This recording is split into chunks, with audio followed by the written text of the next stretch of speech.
Welcome everybody to what is this, third episode of Out on a Limb? It is your dear old DruncleCrow, Tempest Gaming, and Kaiser Snek. Your glorious overlord.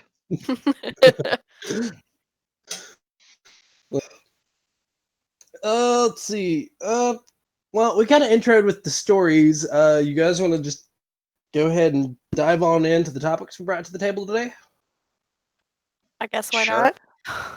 Well, let's go ahead and start with the freaking fact that Spider-Man is back in the MCU. So, apparently, as I saw, Sony caved in, so we finally get him back in the MCU. I don't think it was just Sony. I think it was both Disney and Sony both going, conceding on both their sides. Yeah. And just giving it all back to Marvel, where it should be. Well, so Sony actually still owns the rights to Spider-Man along with the Spider-Man characters for the movies. But from what they're saying, from what I saw, it looks like a lot of people are speculating that with the next solo Spider-Man movie apparently set to come out in July of 2021, a lot of people are speculating that not only is Marvel going to be producing that one out, but potentially made an offer to co-produce all the additional spin-offs that Sony is planning for building its own Spider-Verse. Okay. Huh. And from what I've been seeing, a lot of people are speculating that it's going to be Tom Holland not only in the MCU, but in the Sony Spider-Verse, which is leading people to also believe that maybe we'll see characters like Venom getting into the MCU. Oh! I didn't get to see the Venom movie. I haven't either. I still haven't seen Venom. I still haven't seen Endgame, and I still haven't seen the Spider-Man Far From Home movie. I actually haven't seen a lot of the movies now that I think about it. I've seen Far From Home. How was it? I heard it was really good. It was pretty good. I haven't seen Far From Home, but I've been playing the crap out of the Far From Home suits in the PS4 Spider-Man game whenever I play it. Yeah, the Night Monkey or whatever. Yeah, which in itself was supposed to be a reference to the Spider-Man Noir suit. Wait, it was? Yeah, the suit that everybody dubbed the Night Monkey suit for Far From Home, in and of itself, was just one big reference to the Spider-Man Noir suit. I don't read many comics or anything like that, so I'd never heard that, but I mean, I grew up with Marvel Comics. I'm named after a Marvel Comics character. Which I guess this is kind of dipping back into story time real quick, but the story behind my name, for anybody who hasn't noticed on our capture screen, is Logan. I kid you not. My mom was so out of it on morphine when she when she gave birth to me that she let my dad name me. So same first name that had generally been in the family, in his side of the family, for a few generations, and then gave me the middle name Logan. My mother was so out of it, she didn't care until she came out of it 2 hours later, and then was so mad about it. But no, my dad had it out to make me a nerd from the get-go. He named me after a Marvel Comics character. He got me obsessed with Marvel and DC Comics as a kid, showing me the old mid-60s Spider-Man and His Amazing Friends, and like the 60s Adam West Batman cartoon. Oh my. Yeah, I grew up with the shit like, holy barracuda, Batman! Quick, Robin, get me the bat shark repellent. Like all that crap. Oh god. all the very, very, very campy material. Yeah. But like because of that and a few other things, like comics became my life for years. I read through just about every Spider-Man, X-Men, Fantastic Four, and Avengers story that came out anywhere from like 2003 to 2010, 2012. Yeah. I Dang. will admit I don't comment on this much because I haven't really been in this kind of stuff. Like, I haven't seen like any of the Batman or Superman stuff. I haven't seen most of Marvel. I've maybe seen like Iron Man 1 and 2. Saw the America, the first one, seen Thor. That's about it. I got to see Infinity War without knowing what the heck was going on. Oh yeah, because I remember I had to explain a bunch of it to you on the car ride home. Yeah, because I didn't know what was going on. The entire car ride home, Snek, was, so what was the deal with this? Explanation. Okay, well, what about this? Explanation. And what about this? Explanation. Yeah. I haven't even seen any of the Spider-Man, the new Spider-Man, Oh, the good Spider-Man. by far, Tom Holland is like by far, in my opinion, the best person not only for Spider-Man but for Peter Parker that has been casted for for any role to date, including live action and voice acting. Yeah. I mean, he makes a pretty good Spider-Man, so. No, like He's pretty good in the Avengers movie. I liked him better than what was the other one? well, the original one was Tobey Maguire, and then the one in the Amazing Spider-Man and Amazing Spider-Man 2 was Andrew Garfield. I think it was Andrew, the one I saw. It was Spider-Man 1, 2, and 3. I know there was 3. Tobey Maguire then. Okay. Tobey Maguire had Spider-Man 1, 2, and 3, which is really sad because Tobey Maguire series has what is generally accepted as, until Holland came around, what was generally accepted by Spider-Man fans as both the greatest and the worst Spider-Man movies of all time. Dang. Because before Holland came around with his movies, in the Marvel fan base, it was generally accepted that Spider-Man 2 for Tobey Maguire was one of, if not the best Spider-Man movie, whereas Spider-Man 3 was the worst one. I admit they kind of got lost with 3. Like, Spider-Man 3 had a lot of awesome things in it. We had Sandman, we had the revival of the Green Goblin, we had fucking Venom. The problem is they tried to jam so much into it in one movie. But you know what the one thing that ultimately killed Spider-Man 3 was? One line. Oh no. But I'm Spider-Man! Yep. Because he's... Oh, and not to mention his fucking dance down Broadway? Oh, yeah. Yeah. That was pretty crazy. Yeah. And yet Tom Holland has actually talked about wanting to do a Spider-Verse kind of movie with him, Tobey Maguire, and Andrew Garfield. That It would actually be great. sounds that would be interesting. I'd watch that. I would watch the shit out of that, especially just because like they'd have me hooked just because, oh, hey, we made a live-action kind of Spider-Verse movie. I watched Into the Spider-Verse 18 times within the first week it was on Netflix. Oh my god. Half the time I wouldn't even watch it. I just have it on in the background, just listening to the soundtrack to it.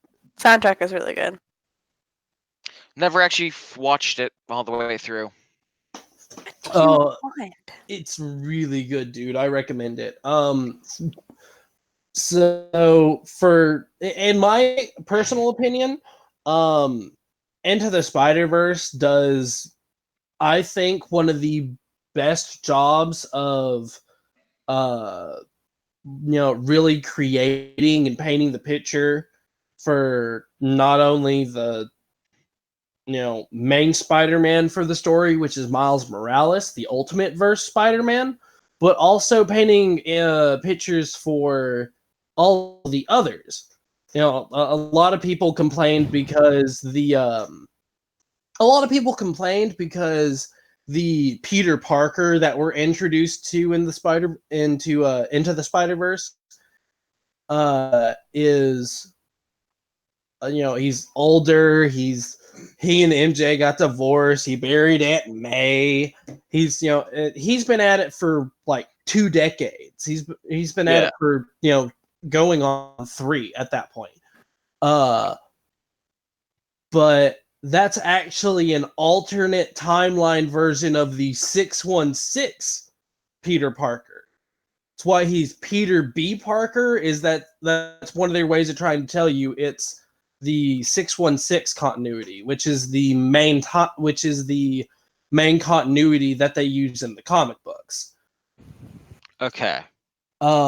So there are a lot of Easter eggs in Into the Spider-Verse.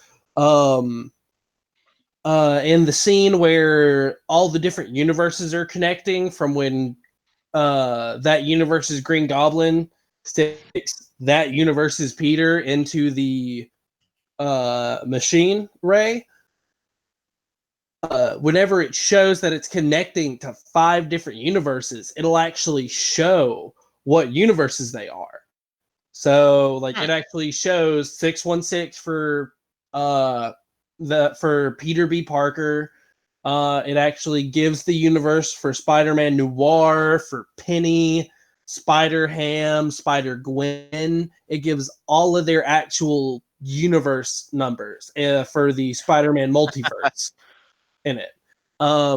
In the scene where they're all going into the spider cave, or when they're in the spider cave and Miles is looking at all the different suits, you can see a number of different suits from multiple different continuities and timelines, and storylines, and comics in the background in those cases, even though they never made it to an animated series, even.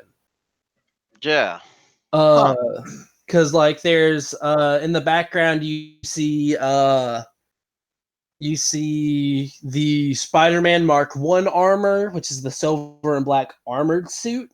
He made that for whenever he was going up against I think it was the Destructors after they'd gotten upgraded weapons and suits. You can see his big time suit, which is the stealth suit, which is actually personally one of my favorite, because the fabric of the suit is made to actually warp light around him and make him appear transparent. Okay.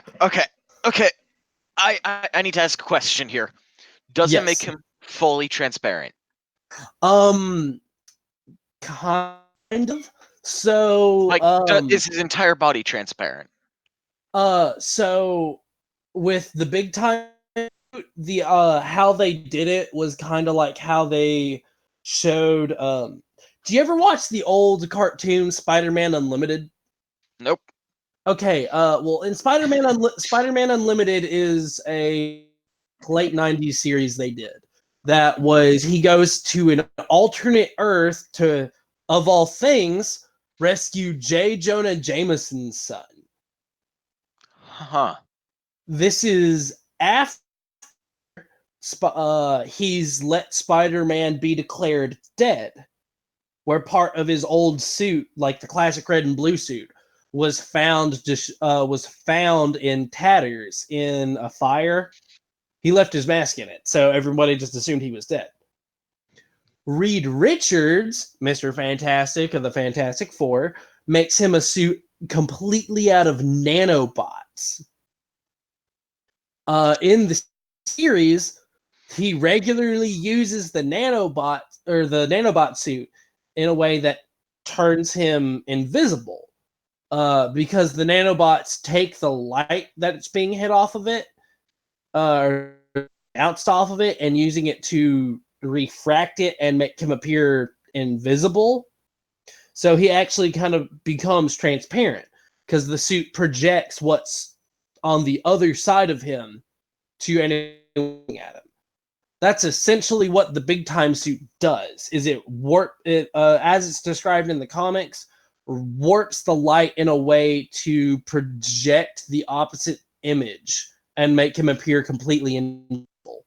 Okay. In one of the comic storylines, he actually upgrades the suit to the point to where when the stealth function of the suit is activated, he actually doesn't even cast a shadow. It'll actually just warp the light that's hitting him around him, because the fabric is literally made to interact with light and control it in a certain way before projecting it back out. Oh my. Yeah, it's one of the most high-tech suits he ever made. And when he doesn't have the stealth drive or stealth function activated, it's black with it's black with like neon green trim and like accessory details on it. Like the eyes, the stylized spider on his chest and back, which take up the entirety of his chest and back, almost similar to the symbiote costume, as well as small little like spots of the coloring showing up on his arms and that like the tip of his at the like toe tips of his boots. Other than those spots shining those shine a neon color, the rest is black. But he's had 3 different versions of the suit, and depending on the 3 different colors depending on what color those sections were glowing, were what were typically used to show which version of the suit it was. Because in one version of the suit, all the neon portions glowed like orange yellow. Another version, they glowed red, and then on another version, they glowed green. But what I think is cool is that if you play the suit's available in the PS4 Spider-Man game. If you play that suit in the PS4 Spider-Man game at night, you will actually have the glow from the suit projecting a little bit of a light field around you just because of the neon glow that's going on it. So, like, if you're crawling on a wall, you'll actually see, like, the neon glow from the suit bouncing off of the wall you're crawling on. Neat. That's actually pretty cool. It's pretty cool in the game, too. Yeah. Yeah. Honestly, the PS4 Spider-Man game is by far my favorite Spider-Man game to date, due to the fact that it has so many classic and revamped costumes in it that fit within the Spider-Man continuity. For example, the Spider-Man PS4 game is actually the first Spider-Man game to have one of my favorite costume appearances for Spider-Man in it. And it is the Cyborg Spider-Man story. It is a storyline where I forget what starts it, but the entire world is just kind of shifted in a certain way. So like Peter and MJ, it essentially skips into the future. Peter and Mary Jane have gotten married and have had a daughter. She has her own spider powers, like hereditarily, and takes up the mantle of Spider Woman in that timeline. And then Peter, in a fight against that timeline Sinister Six, loses not only one of his arms but one of his eyes, and so then he gets a robotic eye put in, and then has this big, like, just pure silver metal robot arm that looks like it should belong on like an Iron Man suit. Dang. And that's one of the costumes you can use in the PS4 game. That's one of the ones you can unlock in it. And it's cool because, so in the comic, whenever it shows him with the bionic eye and arm, you can actually tell that it's the same suit that he got beat up in, because you can see the stitching all across it, stitching up all the different tears he's had in it. And when you're playing that costume in the game, they took such a fine attention to detail. They put all of those stitchings into the suit. Cool. It has the Spider-Man PS4 game has a lot of some of my personal favorites. The original Scarlet Spider costume from the mid-90s, the Ben Reilly suit, where it was a red latex suit and a blue sleeveless hoodie. And then he just had a bunch of, like, when they drew it, it looked like CO2 cartridges that you would see, or that you would get for like airsoft guns or paintball guns, but they were web fluid canisters. And he had bands of them wrapped around his wrists, his ankles, and a belt of them on his waist. Mm-hmm. There was they added a bunch of different ones. There was the Spider-Man Noir suit, which unfortunately doesn't give him the fedora and trench coat, and neither do all the voice lines swap to Nicolas Cage. Because that would have been really good, though, because Nicolas Cage fits so well for the Spider-Man Noir suit, or for like Spider-Man Noir. Yeah. But isn't he the one that played the Spider-Man Noir in the Spider-Verse? Yeah, Nicolas Cage is the one who played Noir in Into the Spider-Verse, which actually makes his second role in a Marvel cinema movie, or in a just like Marvel Studios movie in general, even if it's not part of the MCU, because that's Spider-Man Noir and Ghost Rider. All right. Even though we don't talk about the second movie. We don't talk about the second Ghost Rider movie for a reason. Mm-hmm. So you've been on a tangent for quite a while. Yeah. 30 minutes. 30 minutes. Yeah. Tempest, you had something you wanted to bring up for us today? Yeah, it's not something of fiction, unfortunately. That's more exciting than anything else. It's more of a current events kind of thing. Lately, people have been striking against companies like Amazon, Gap, places like that force people to do overtime as part of their job, and then just hire them seasonally and just let them go. I actually work for a company like that, and my company is being affected as well. This past week, I was only able to work 2 days out of the week because they just didn't have work for me. So there's a good thing for the striking, and there's also a bad thing because I am seasonal as well. Not to mention, Delta, he's been being sent home, for the past 2 weeks because of this? Yeah, he hasn't had any work since then. because his company just didn't have work. So I understand the reason for the strikes, but it's also affecting the people working there at the moment. No. Well, and that's one of the things that just happens with a lot of it is a lot of people, think they'll help help the workers out by striking, but on companies like that just kind of screws them over because then they don't have the work to get their paychecks.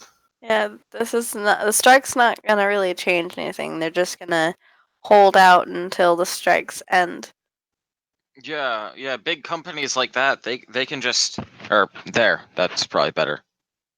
Yes. My microphone was away from my face. Ah.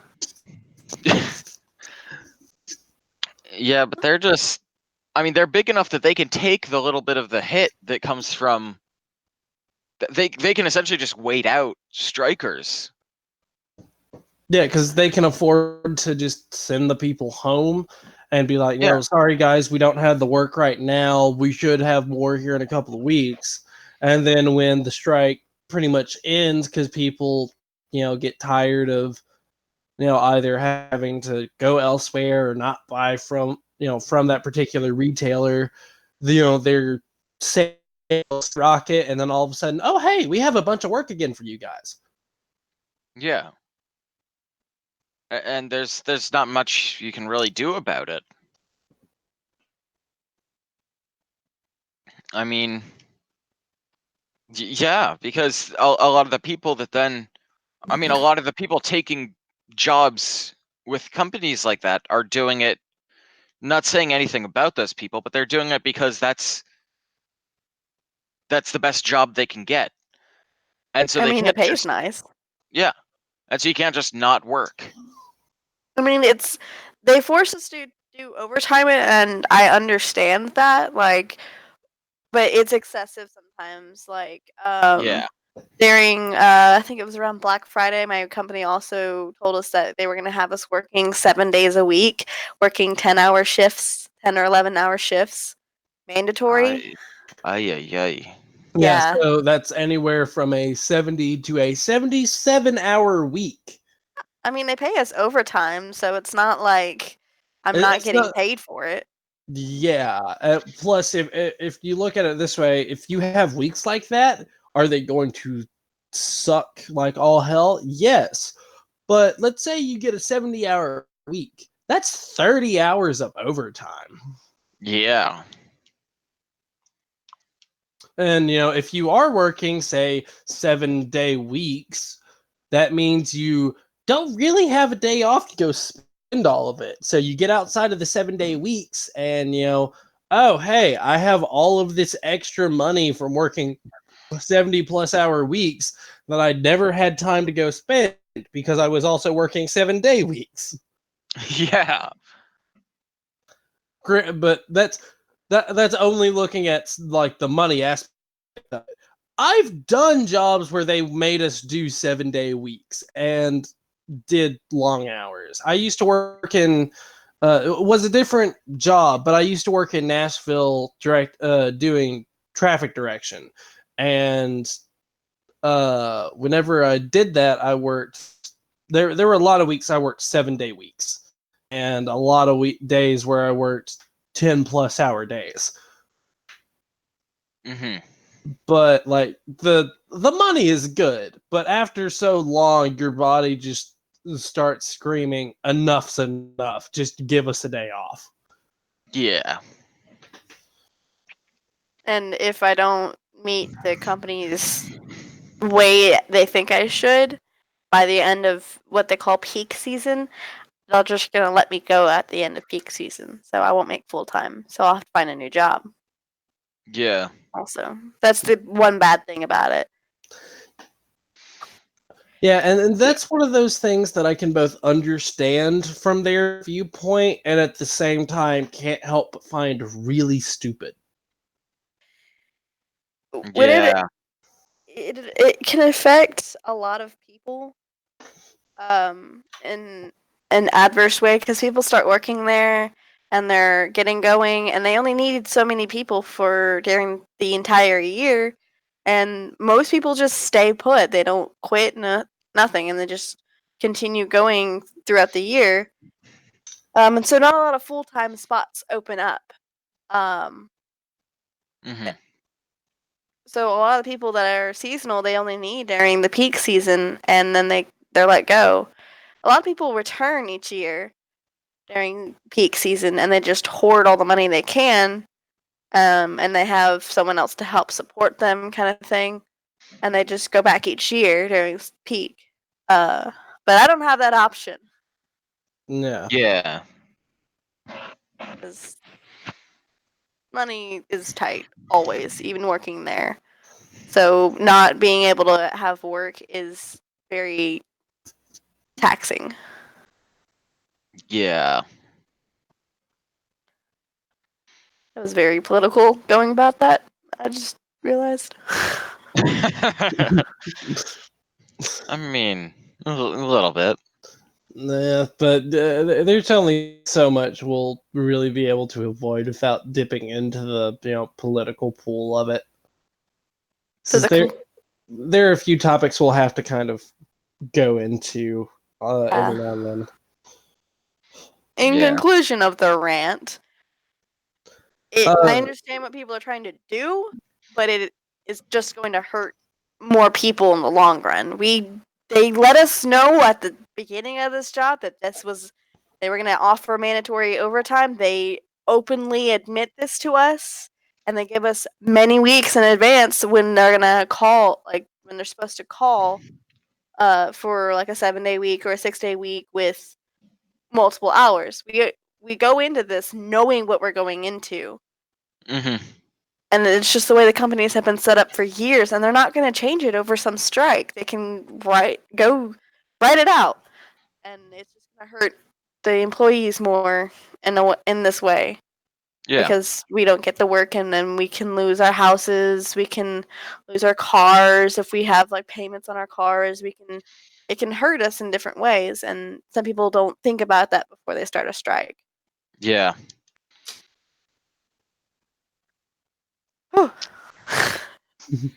Well, thanks for coming to thanks for the TED Talk. Yeah. Great. Thank you, Ted Moscow. Yeah.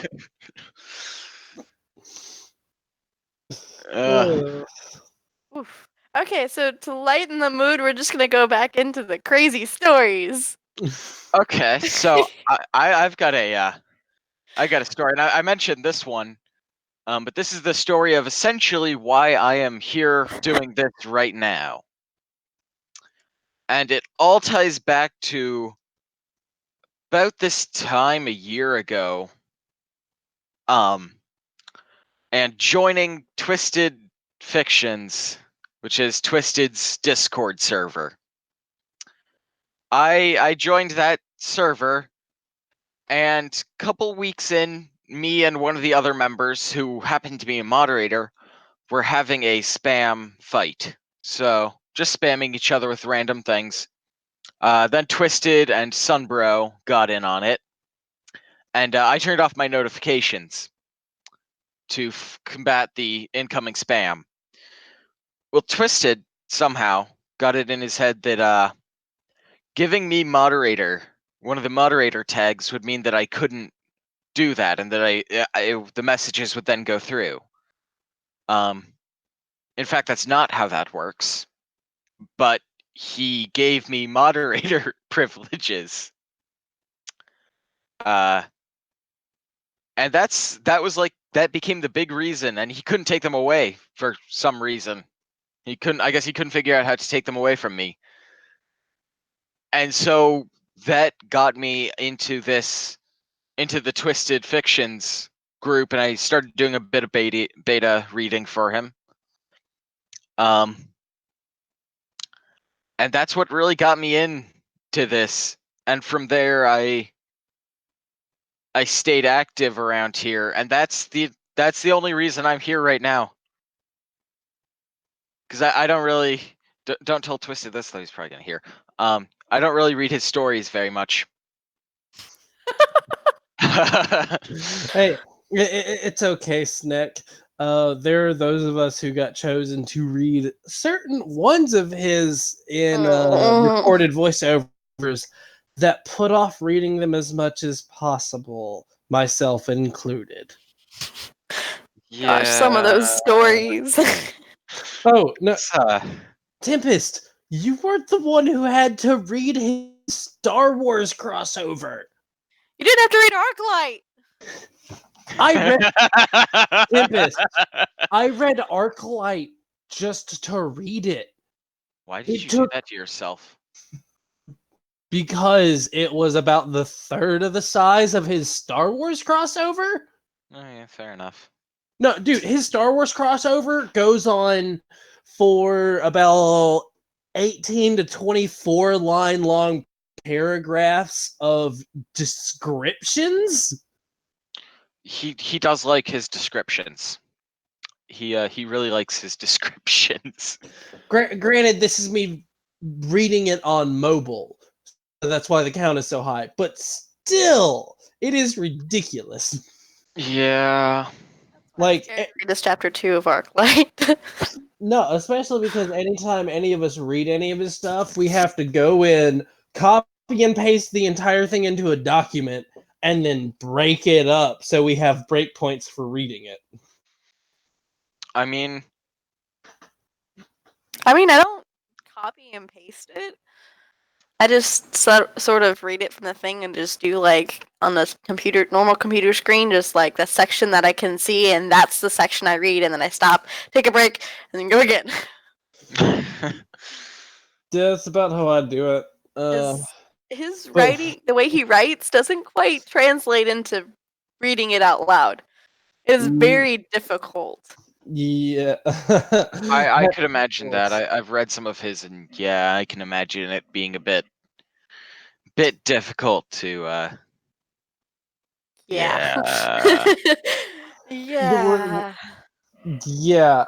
It doesn't get any weirder than actually, being slightly drunk and reading one where the character that you're voicing is supposed to be slightly drunk, and still having to sit there and figure out how the hell you're supposed to read and say it as you're doing it. Yeah, that does sound a bit difficult. That was a bird in his bottle. I was just gonna go ahead and give that fan fiction out there, that story out there. A bird in his bottle. It was a bird in his bottle, and that was hilarious. I drank through probably half a bottle of bourbon just trying to get through that thing. I had to do another one where I was crying so hard I had to stop. Oh, You Are My Sunshine? Yes. Oh. Yeah, you had to record that one 4 different times? Try 4D. Yeah. Why? Is it... Oh, wait a minute. Yeah. Wait a minute. Is it this one? Oh god, it's this one. Yeah. Yes. I had to not only sing it at the very end when I was trying not to cry, I had to continue to talk. And it was not working.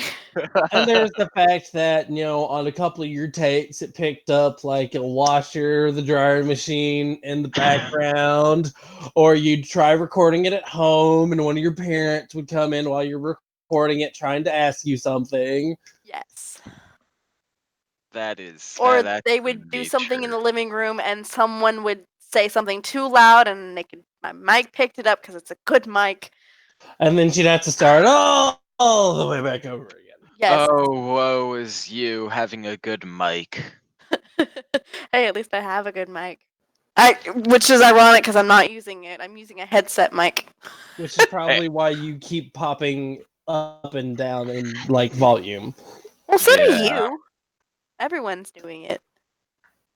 I haven't actually had issues hearing Snek.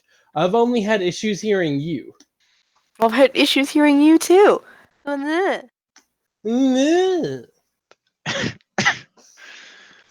It's funny because I'm using the microphone on my HyperX headset, so Well, Forget which brand right- this one is. right now I'm using Tempest Turtle Beach headset with a microphone on it.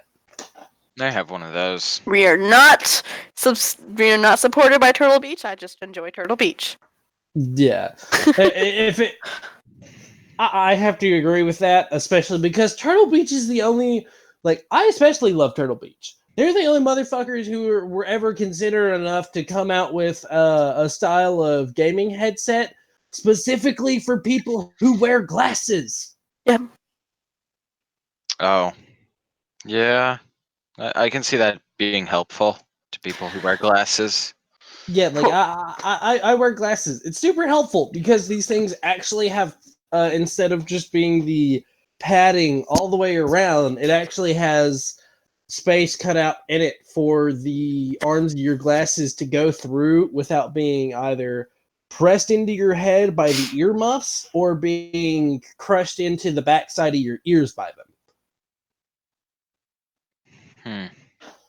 I'm wearing a little kid gaming headset. Yeah, with a like 12-foot cable. Yes, okay, it's a gaming headset. My head's so small I have to get little kid stuff. Or it doesn't fit right. Just That is my problem. Okay, hush. I'm sorry that I can wear little kid shit in everything I buy. Well, I'm a lolly. I admit it. Not everything. True. Not quite everything. But I can get little kid shoes, socks, headwear, gloves. I literally have to get almost everything that's like accessory wise from little kids. Dang. That is yeah, no, I couldn't do that. See, like my issue most of the time is that everything is too small. Like I'll buy a t-shirt that's like an extra large or a large, and like it'll like I'll be able to wear it fine until like it'll be fine. I go to put it on and it'll be tied around my shoulders and maybe around my chest. Just because my shoulders are so wide. I have to buy like a size to 2 sizes up just because of my shoulders.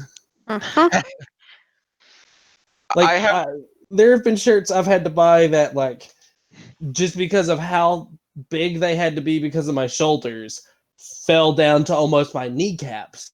So I can walk around in just the shirt and be fine. Yeah.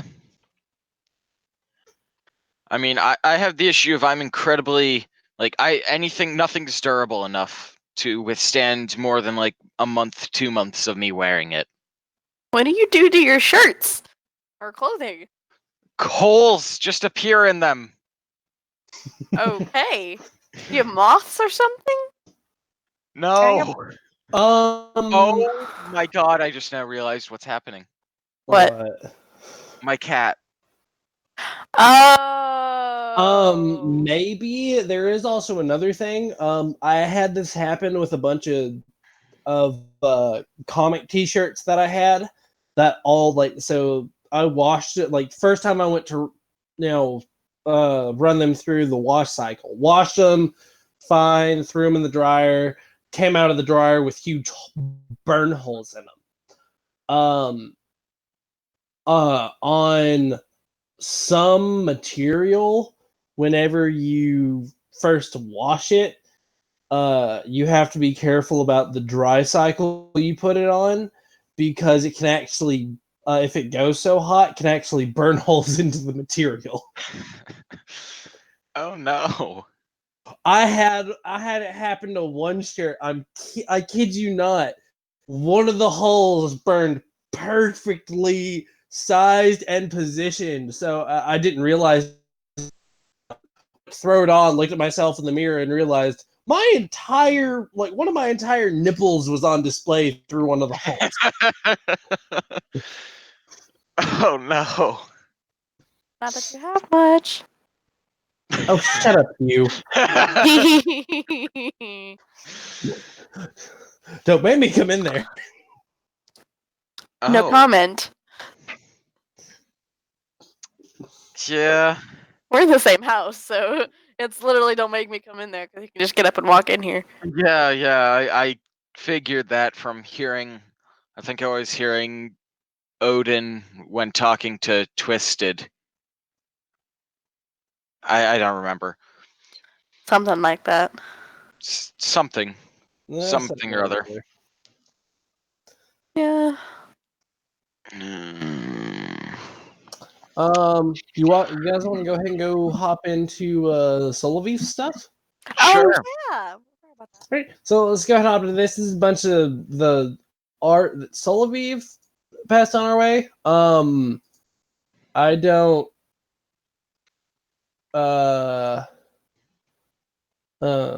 don't know the details on all of them. Oh god. Oh no. Is it gonna do this? No. Odin is being tech right now. He's the one making sure that we're getting all of this. Oh Oh, god, no! don't get it Oh, again! We Yes. broke the recording last time. I think Damn he it, did it fast Odin. enough. Oh god, why? Stop! Terrible. Is that Odin doing that? Yes. That's Odin. Odin.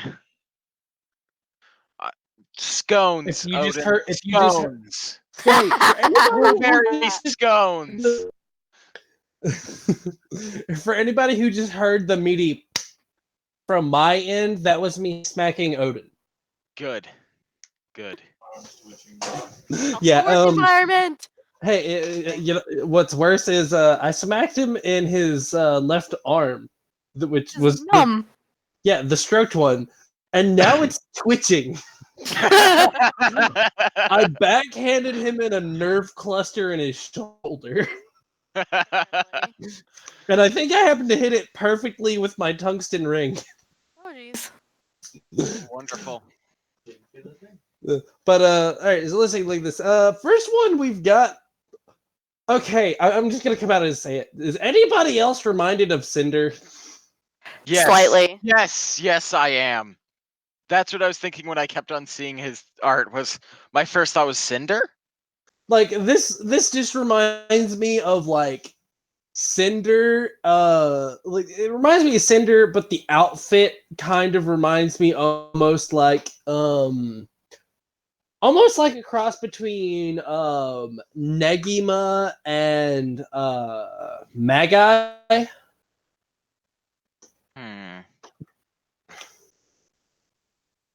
It reminds me kind of like Magi because of the overdressed straw, but it reminds me of Negima because of that. But it reminds me of the Magi series because of the all the bands going up her arm.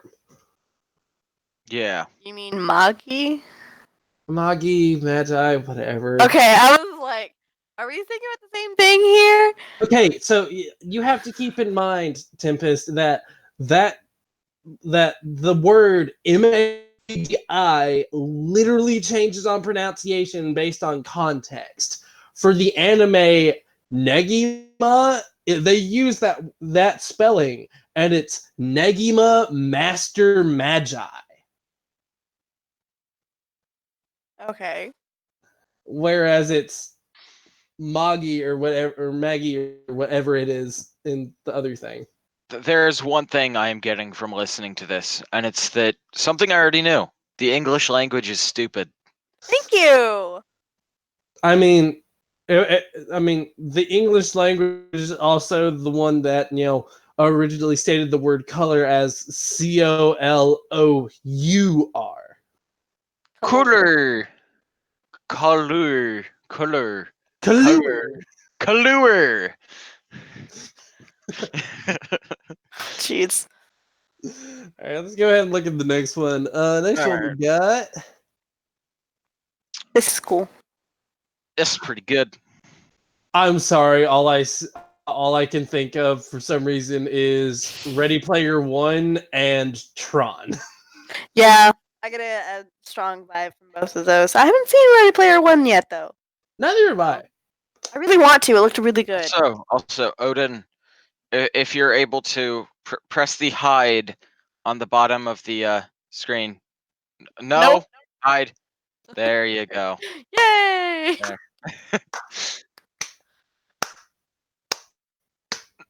Oh, hush, child. Just miss. Also, I mean, I'm just saying because it's the first thing that stuck out to me. But am I the only one noticing the kneecaps?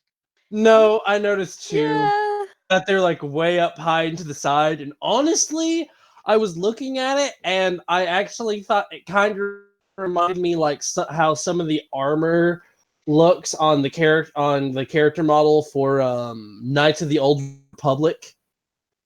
Mm. Yeah. Depending on how you designed your character, how tall you made them, they didn't actually like it wasn't all stretched out proportionately. The bottom legs were stretched out more than anything else. So if you made your character so tall, your character's like bottom half of their legs would be super long, and then their knee would look like it was abnormally high up. Yeah. Yeah. This is still a very good drawing, better than I could yeah. do. Yeah, Yeah. no, like I Yeah. like the design of the armor plating on it. It actually looks really good. Yeah. Although personally, I think the shoulders aren't big enough. You need more shoulder armor. It Bigger almost shoulder. looks like one side is back. Almost. I don't know what they were trying to go with there, but like it's just like kind of like sideways. Can we also talk about the fact that while the kneecaps are also super up high, they're also off center? Yeah. Why are we going back to kneecaps? I thought we covered that. I just want to cover that real quick. It looks fine on the left leg. On the right leg, it looks super off center. It looks like it's on the inside of his leg. Sometimes it's hard. Yeah, to that's what I was. Right. Yeah, but no, it's still an awesome drawing, though. Yeah, no. Other than that, it's still really cool. I do like the fact that the belt, you can even see on the belt, it even has the side plating coming off of it to cover the side of his legs until where the greaves meet up with it. Mm-hmm. Yeah. My thing is again going back to kneecaps. It looks like the leg is actually shifted outward a little bit, so the kneecap should be way more like to the side. to the side of it, and it should be like a side angle view instead of a frontal view. Yeah, for the right leg. So the right. left leg, I think, is good. The right leg, I think they just needed to shift the kneecap armor from a frontal view to a more of a side view, or like an angular view. Yeah. Yeah. Getting positioning right, especially with that kind of stance, is hard. Yeah. Especially when you're doing armor and on top of it, and like trying to keep the design symmetrical and everything throughout the whole thing. Yeah. So that's probably why I got like the feeling that they were like one shoulder was back from the other. Yeah, that was the actual stance. I think it's because the torso is like the torso and legs are shifted so that they're turned slightly. So but then I the think knees. I think it's supposed to be standing. Yeah, I think it's supposed to be standing where the left side is facing more towards you. Yeah. Yeah.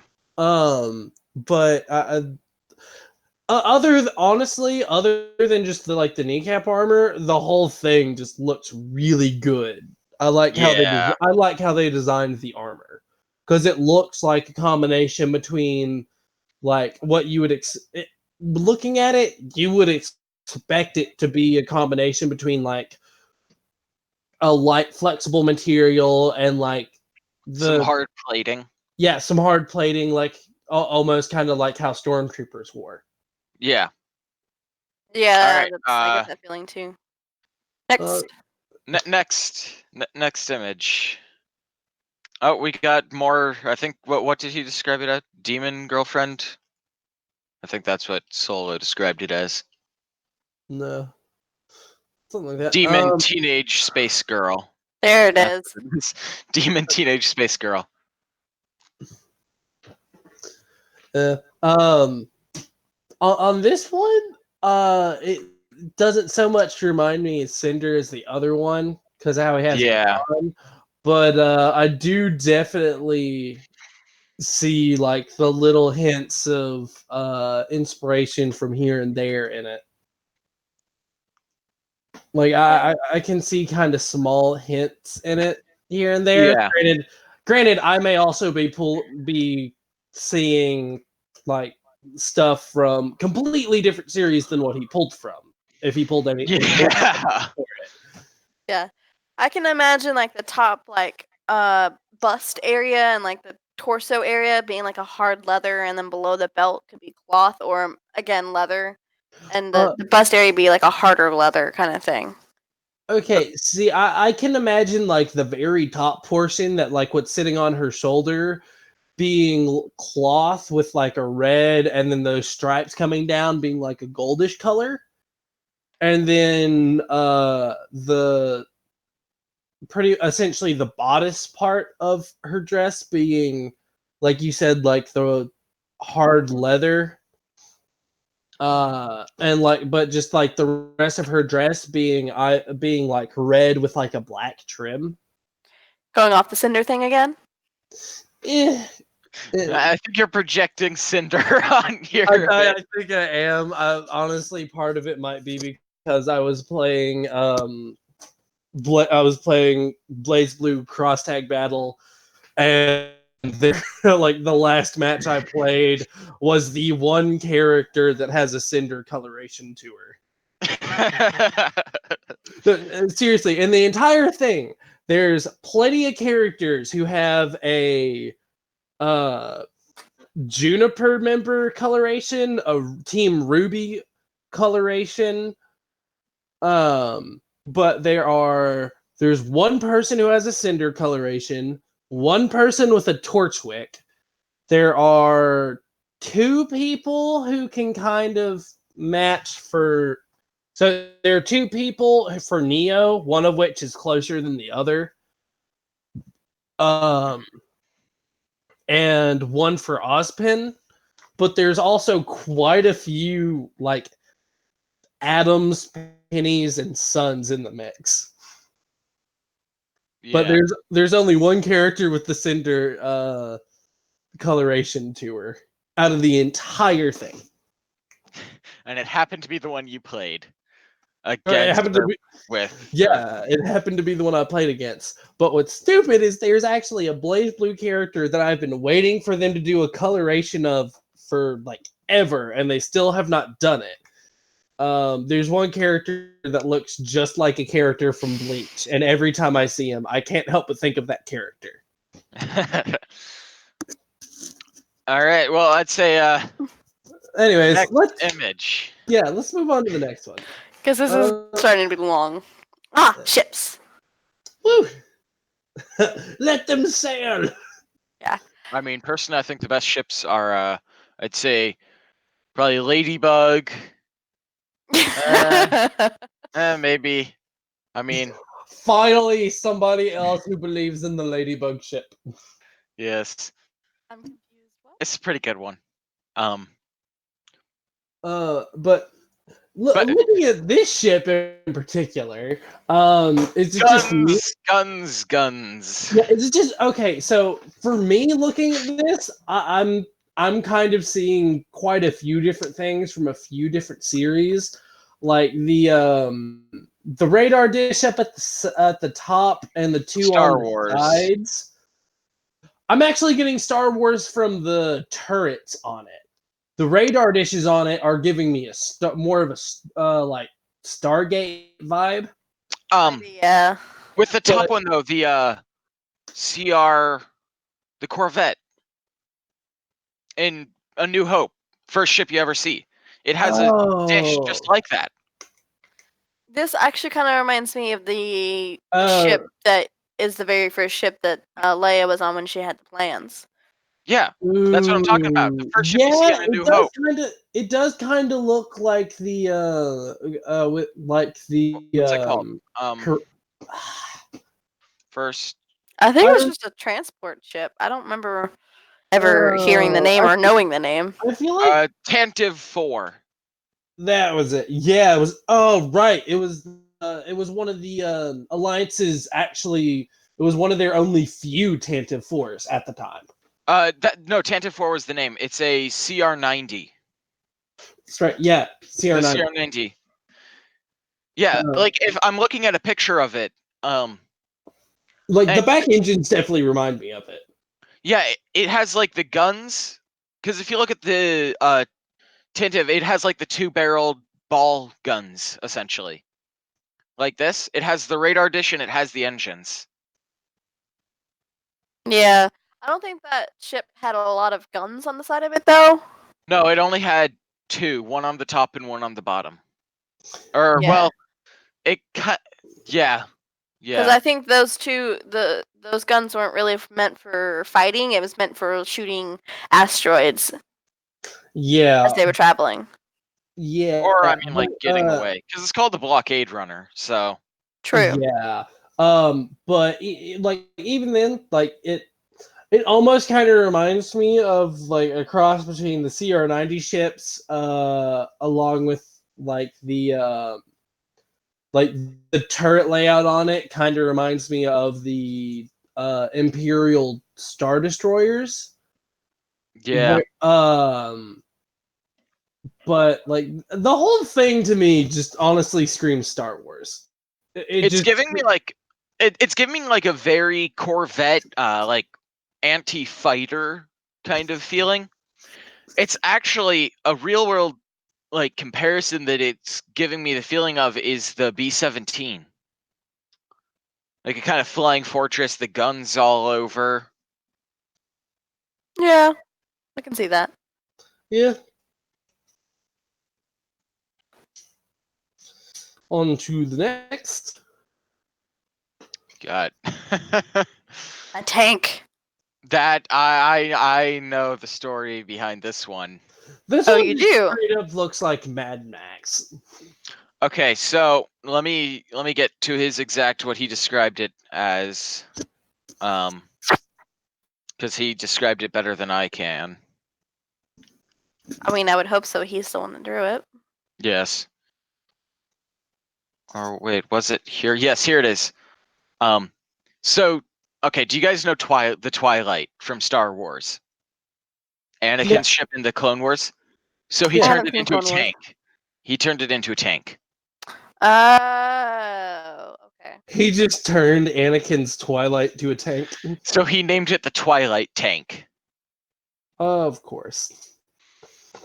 And according to Twisted, his first reaction was "Das a lot of Daka."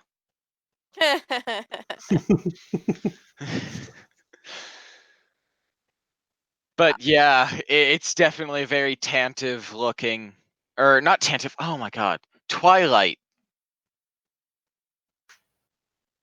Twilight.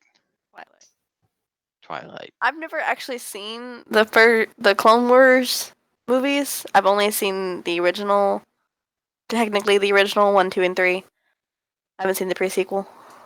I'm talking about the Clone Wars TV show, the animated. I haven't seen that one either.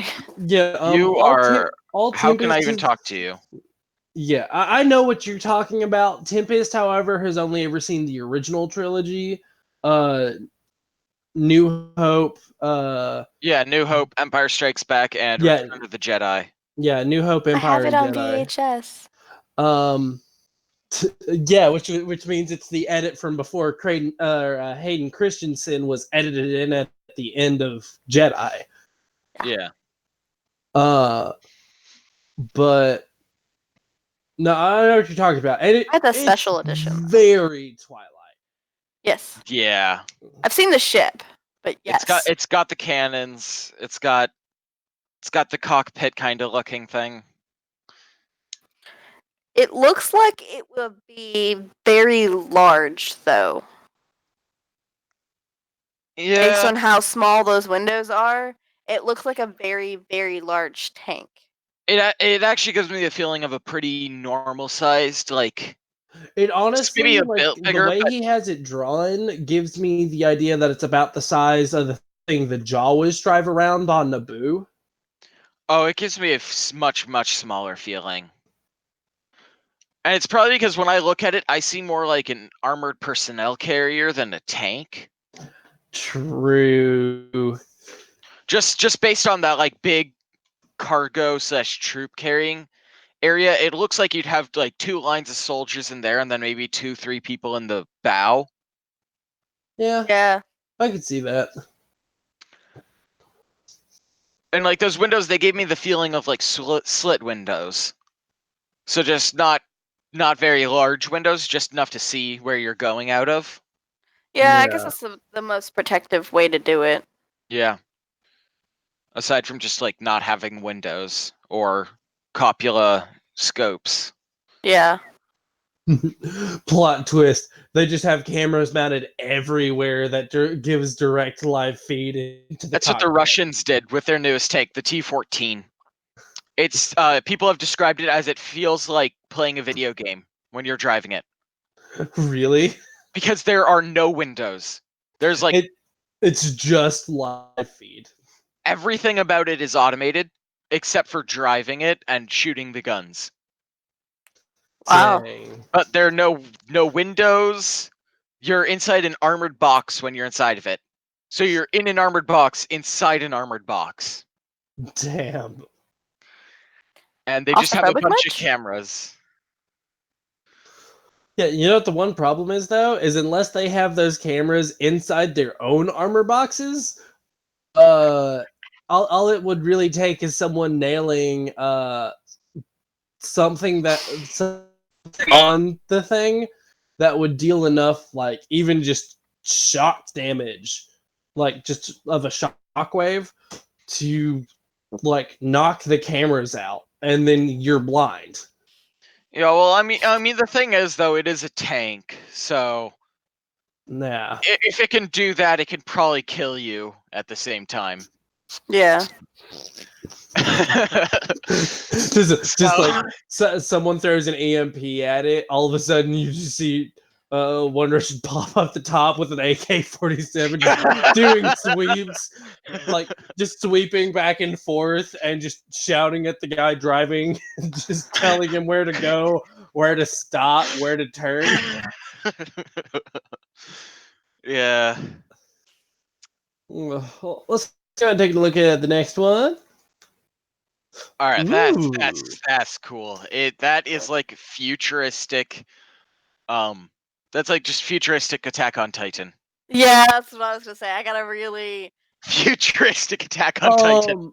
Yeah. Okay, I will say this: the like segmentation and the hilt of the sword definitely give me an Attack on Titan vibe. But like just the overall shape and design of the sword, you know what the first thing that kind of popped into my head was? High frequency blade from Metal Gear Rising: Revengeance. I never played the Metal Gear games, so I haven't played that exact one. Yeah, so the Metal Gear Rising: Revengeance, you played as the same character that you play as in Metal Gear Solid 2, but instead of a like stealth game, it's just a straight up hack and slash game where you're playing as a character with a sword that's labeled as a high frequency blade. So it just has essentially lightning constantly channeling through it to increase cutting potential. Yeah. But I mean, high frequency blade, that when I hear that, the first thing that comes to mind is an ultrasonic knife. Yeah. Or it could also be a blade that is vibrating at such a frequency that it can cut through most things, like butter. Yeah, which is actually the whole point of it. So in the Metal Gear, continuity, how they describe it is that the reason that in game it just looks like it's sparking with electricity is because it's just the energy sparking off of it that's actually causing the blade to vibrate so much. It actually turned into a really huge discussion because the high frequency blades are said to be able to cut through any metal. It actually became a discussion of would a high frequency blade be able to cut through something like adamantium or vibranium from the Marvel universe. Oh, wonderful. Yeah. Adamantium, the indestructible space metal, and vibranium, the magic space metal that takes impact and throws it back. Mm-hmm. Yeah. What I'm hearing is those people need to learn about a wonderful thing called a flamethrower. Your Yeah. metals can do a whole lot of good for you when you're cooking. It'll cook you from the inside out. Exactly. You already won't be nothing. Oh. Yeah, when I'm thinking about it, because okay, sidetrack here, but Black Panther's armor has metal in it. Mm-hmm. It's essentially a metal suit. So wouldn't that mean that it would also be really good for conducting energy back in towards him? Like heat, thermal energy. No, because No. so his suit is made out of is essentially made out of vibranium nanobots. Okay. And it's the vibranium aspect that makes it that way. So the vibranium actually, it just in its natural state. This is the official Marvel reasoning for this, by the way. Vibrates at such a resonance that thermal energy, conductive energy, like stuff like that, would not really disperse to it. So that's why, for example, whenever Captain America would block Thor's lightning with his shield, he wouldn't get shocked because his shield's made out of is actually made out of a vibranium adamantium alloy. Depending on the continuity. Some continuities it's pure vibranium, some it's vibranium adamantium alloy. But the vibranium aspect of it is what keeps him from being affected because it just disperses the energy. It doesn't out. conduct energy. Yeah, because of its it can conduct energy, but how it conducts it is really weird. Because if it didn't conduct energy, then it would still be then that would mean it's just reflecting all energy. Yeah. Which would mean it would just literally bake Black Panther if you just heat it up wherever he is. Yeah. It's really weird they don't go into full full on description of it, but also there's not really anything to equivalent it to in real life. I just now realized we got from talking about how a Metal Gear sword is like a sword in a picture to whether or not a flamethrower could cook Black Panther. So we got off topic. Yeah, so maybe we should just go to the next one. Yeah. Really cool picture. Oh, hey. Oh my. Another Star Wars looking ship. I am getting Space Battleship Yamato vibes. Yeah. Yeah. I'm also kind of getting a little bit of a Star Destroyer vibe on it. Yeah, tiny bit. Not as much that for me because it doesn't. Well, it doesn't have. It's not a piece of pizza, so. Yeah. I mean, for me, it kind of gives me that vibe just because of the control tower is so much higher up than everything else. Yeah. And how big the thruster or engine is. Yeah, and how much the exhaust ports for how big the exhaust ports are for the engines. I mean, the Star Destroyers only had 3 exhaust ports for the entire ship. Yeah. For the engines at least. Reactors had to have their own exhaust ports. New Hope. Yeah. Okay. All right. If you don't mind, I'm going to go on a tiny bit of a rant here. Okay. And it's about spaceships in everything. And it's there are 2 big things. For one, the high up control towers. They put those in because they want it to look like a warship from real life. But battleships would not have those tall control towers if they could. The No, only reason they have tall control towers is to give you a longer range view.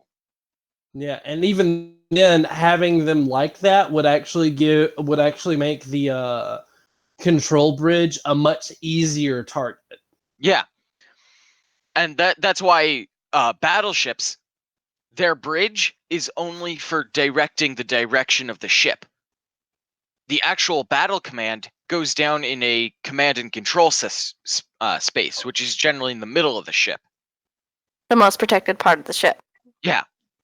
The other thing is the layout of the guns.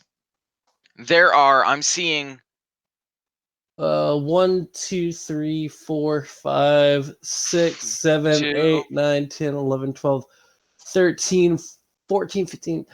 I'm seeing about 16, 17 overall. However, I'm seeing 4 on the bottom. 1, right, 2, 3, 4, 5. So I'm talking about the big guns right now. 6 on the So side. the big 1, 2, 3. double barrel cannons, there are 8 of them. Yeah.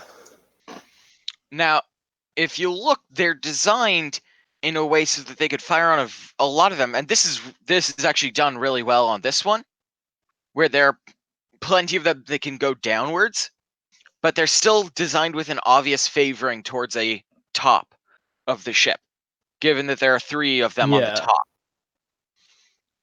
Yeah. There's 3 up top and only 1 on the bottom. Yeah, and there are 2 on the sides that can fire downwards. So that's good.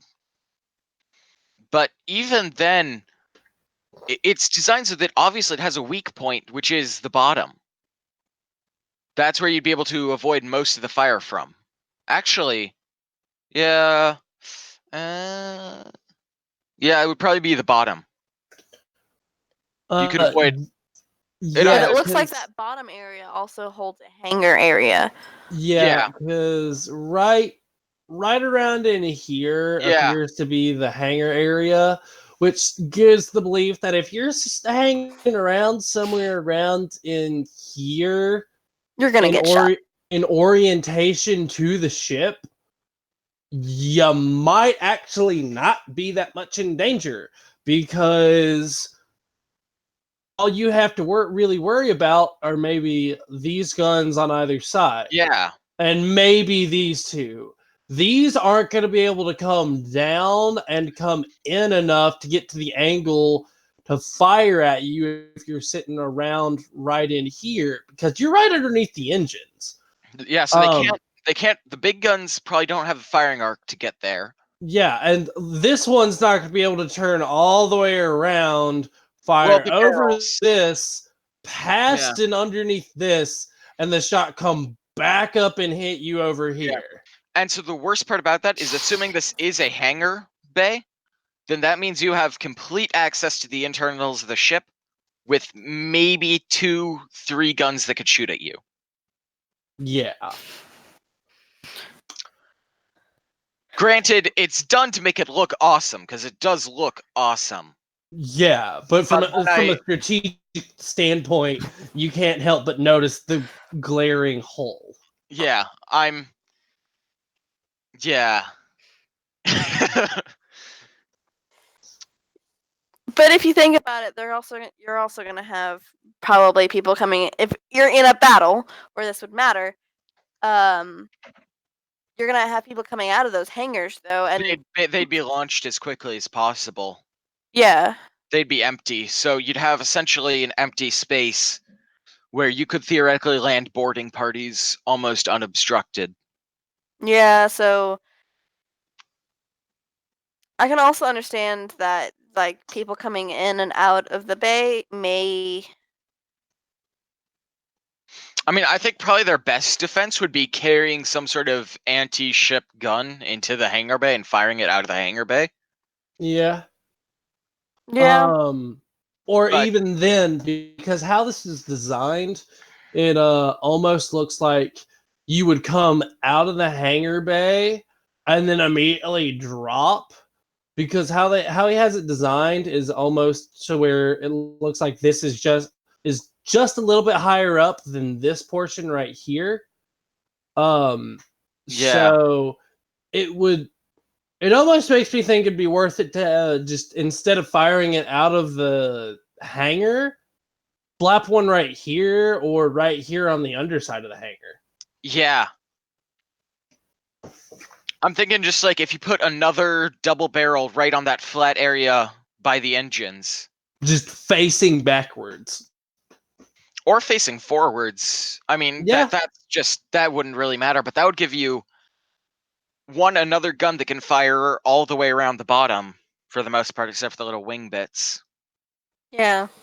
You could also, if you didn't want to put like a large cannon on the underside of your ship, you could PDCs. place, or place like the smaller turrets that you see on the side of the ship at the entrance and exit of the hangar, and have people manning those. Yeah. Yeah. Or have them automated.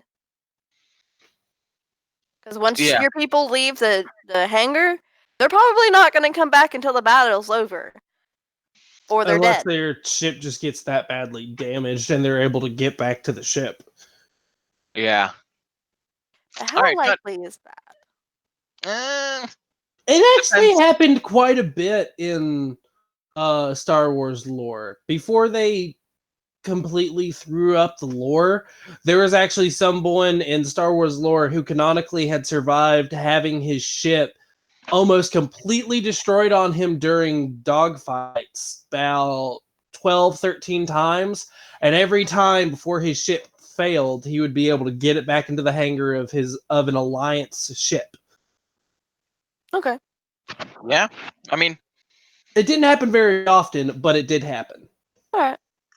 Because think about it, like terms of say like an X-wing, you lose say 2 of your S foils to a couple laser shots. I mean, you still have another. You'd still probably be able to make it back. Hopefully. Fingers crossed, right? Depending on how far out you were from a Alliance carrier ship, and how much damage how much damage was surrounding those S coils. Yeah. Like if it had pretty much just damaged like almost only the S coils, you'd have a pretty good chance to it. If it's the S coils and the surrounding systems, you're pretty much done. Yeah. All right, we probably need to move this on. Yeah. Last one. Yeah. Ooh. Now that is. This might be really weird, but does anybody else get kind of almost a Destiny vibe off it? Yeah. Yeah, I can see that. Like not so much for like all the turrets on it. All the turrets on it make me think like Star Wars or Star Trek, but the overall design of it, of the main body and the 2 side ones, honestly reminds me of some of the ship designs from Destiny. Yeah. I'm honestly not getting a warship vibe from it. No, the design on this one doesn't scream warship. It screams more like maybe a recon ship or just a carrier. It honestly, to me, it screams like kind of. I'd honestly say almost like an exploration ship. And the reason I'm saying that is based on the size of the guns. They don't look to be all too big. Yeah, they're more just for, They look almost like point defense or like asteroid destruction. Yeah, or a sweep. Yeah, more like point defense or sweep guns. Yeah. And then there's the large bay doors that can open, and as they explore somewhere, and they can take something back, and it gives me a very like exploration in potentially hostile area vibe. Yeah, especially because if you really, really look at it, you can see where it almost looks like it's designed to be able to break off into 4 points. Like, it almost looks like it's designed to be able to break off the two side bodies and that back portion if absolutely needed. Yeah, so I read he posted this on Twisted Fictions, and what he said is that those side pontoon things can rotate around. They spin around it. So instead of turning the main body, you just turn the side pontoons. And they turn the ship? Well, they can just rotate around the ship. Huh. Along that center axis. So you can literally just be running it towards something, start spinning them and having them open fire, like consistently opening fire. Then you have the focus, so you'll have the focused amount of laser fire from the main body of the ship, and then the constantly rotating firing from the side pontoons. And so you're literally just making a laser drill out of laser fire.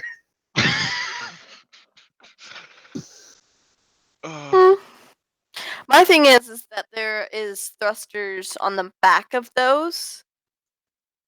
Yeah. So it's got to have some forward momentum. So in the process of it spinning, it's also going to change the direction of the ship.